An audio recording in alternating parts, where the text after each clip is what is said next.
Welcome to Legally Speaking, a podcast from the Utah Attorney General's office. This is a look at some of the big cases, issues, and concerns our office faces, provided in a format that's easy to understand. As Utah's largest law firm, we're talking about some of the most important issues this state faces, legally speaking. Hello and welcome to Legally Speaking. I'm Richard Pye with the Utah Attorney General's office. Joining me today is Deputy Solicitor General Christopher Bates, who has had previous experience with law enforcement and justice for the United States Senate, I should say.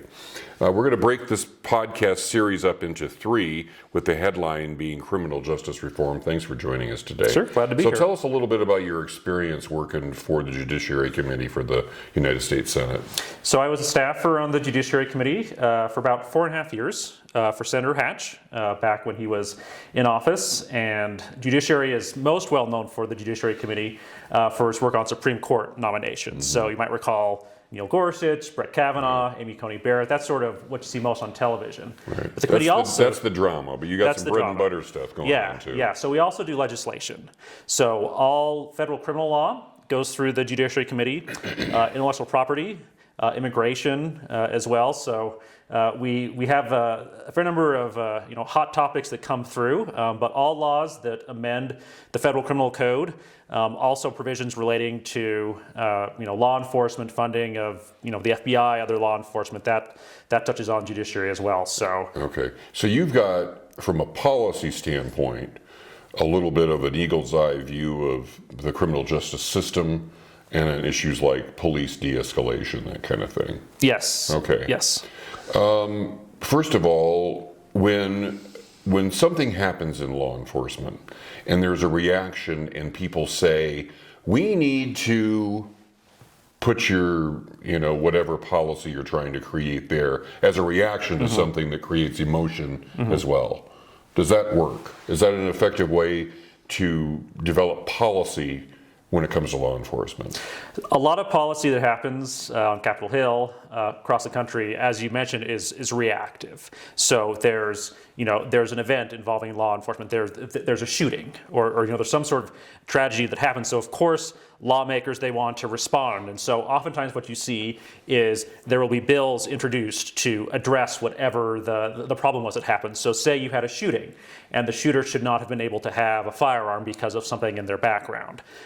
So maybe bills will be introduced to try and address that, which is good, to the extent that there are loopholes or holes in policy that could help to prevent future tragedies. Obviously, you want to close those, but obviously you need to be thinking proactively as well. If all you're doing is being reactive, each tragedy that happens is going to be a little bit different from the one that preceded it. So if all you're doing is being reactive, you might stop the same thing from happening again, but you're not maybe looking to the future, thinking about like, well, how can we stop, the next bad thing from happening that might be a little bit different. Right.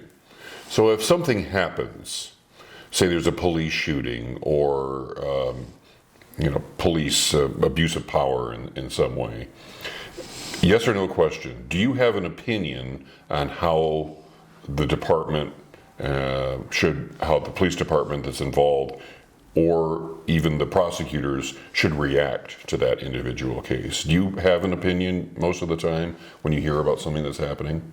I do. I mean, obviously, it always depends on the facts. Every situation is different. But certainly, responding to, if there's a public outcry, responding to the public outcry, showing that you're being responsive to the feelings that are happening in the community. I mean, that's essential. Studies have shown, and I saw this time and again, talking with law enforcement experts when I worked on the Judiciary Committee, that having positive relationships between law enforcement, police officers, and communities is essential to effective policing. So when something happens in the community, law enforcement needs to be ready, needs to be engaged so they can help to maintain, and if there's been a breakdown in trust, to help reestablish it, because you need that in order to have positive law enforcement. So does law enforcement in general in this country deserve to be looked at and potentially reformed at least a little bit? To what extent does it? So I think certainly, by and large, police officers, law enforcement are doing a good job. It's a dangerous job, it's a hard job. The vast majority of law enforcement officials are, honest, hardworking. Everybody makes mistakes, but the vast majority are out there doing the right thing. Mistakes, of course, happen, and when they do happen, they might not be intentional. And of course, you do have bad actors out there occasionally who do things that they shouldn't be doing. And when there are mistakes, whether intentional or unintentional, they need to be addressed. But certainly on the whole, law enforcement, your run-of-the-mill law enforcement officer is an honest, hardworking person, and I think it's important for us to give them credit for the good job that they do. So we talk about criminal justice reform in the sense of law enforcement specifically. I think a lot of people think, well, we need to establish guidelines for police officers and how they interact with the public. But what's your opinion about also what the legislative side does to law enforcement by piling on all these requirements? You've got to make sure that minors aren't driving. You've got to make sure that the blood alcohol level is lower and lower, and you've got to crack down on that, and you've got to break up the domestic fight. Does reform also encompass, in your opinion, maybe defining law enforcement's position in the community a little bit better, and maybe taking some of those responsibilities away somehow, or not making them so onerous on the officers? It's really important for there to be dialogue between law enforcement agencies and lawmakers on these subjects. I remember when I was on the Judiciary Committee, maybe a crisis or a tragedy would happen, and we'd be thinking about what we could do to address it. So I'm sitting there in my office, looking at the law, seeing maybe there's, a gray area in the law, something that could be fixed. I'm kind of sitting there thinking about how I might solve it. Well, I'm not a police officer. I'm not as familiar with how these things play out on the streets. So, I would have my ideas, but what we always wanted to make sure to do would be to invite law enforcement in to talk to us, to bounce off the ideas that I had. They would tell me, "Oh, Chris, that's a great idea. That'll help solve the problem," or, "Chris, there's going to be some unanticipated consequences there that you're not thinking through." They're the folks who have to implement these laws, and so having a dialogue between law enforcement and lawmakers on these issues is certainly important. What, in your opinion, is the most effective type of criminal justice reform that's occurred in the last 10 to 20 years? Can you think of anything? Well, so a couple years ago, there was the First Step Act that Congress passed that made a number of reforms, changed some sentences.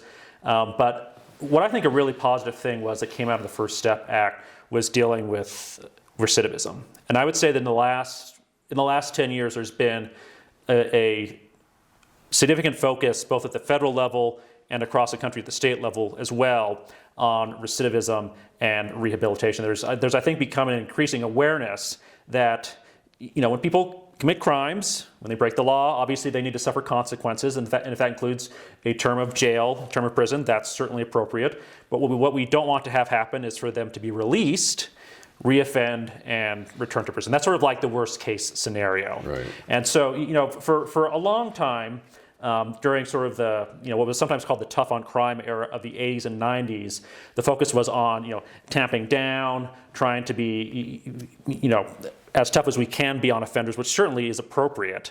But I would say, like, in the last 10 years or so, there's been, in addition to thinking through it in that way, there's been a focus on, okay, we're tough, we make sure, the time fits the crime, but how do we ensure people are successful once they finish their term of incarceration? And I think that's been a really positive thing. Well, there's a lot of law enforcement officers, I can tell you, that feel like we've become soft on crime because of the overcrowding in the system in part, and a number of other factors, the emergence of more civil rights cases and whatnot.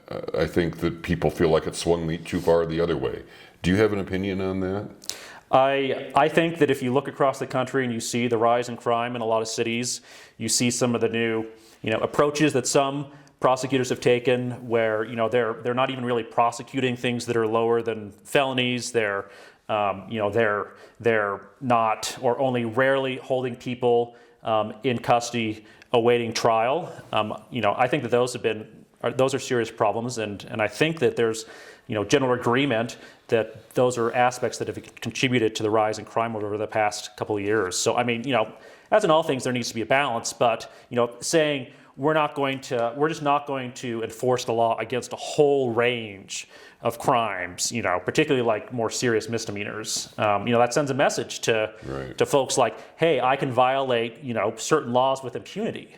Right. And most of us are law-abiding Property citizens. We're not going to do that. But those who might be inclined otherwise, it's all about incentives. There's a lot of people here in Utah that don't think property crimes are properly handled just because there isn't the manpower or, the backup within the system to handle it. Yeah. Okay. All right. So this is the first in a series that we're going to be doing on criminal justice reform. We'll have part 2, which will handle the de-escalation among police officers, police de-escalation next time. For now, I'm Richard Pyatt. Thanks for joining Legally Speaking. See you next time.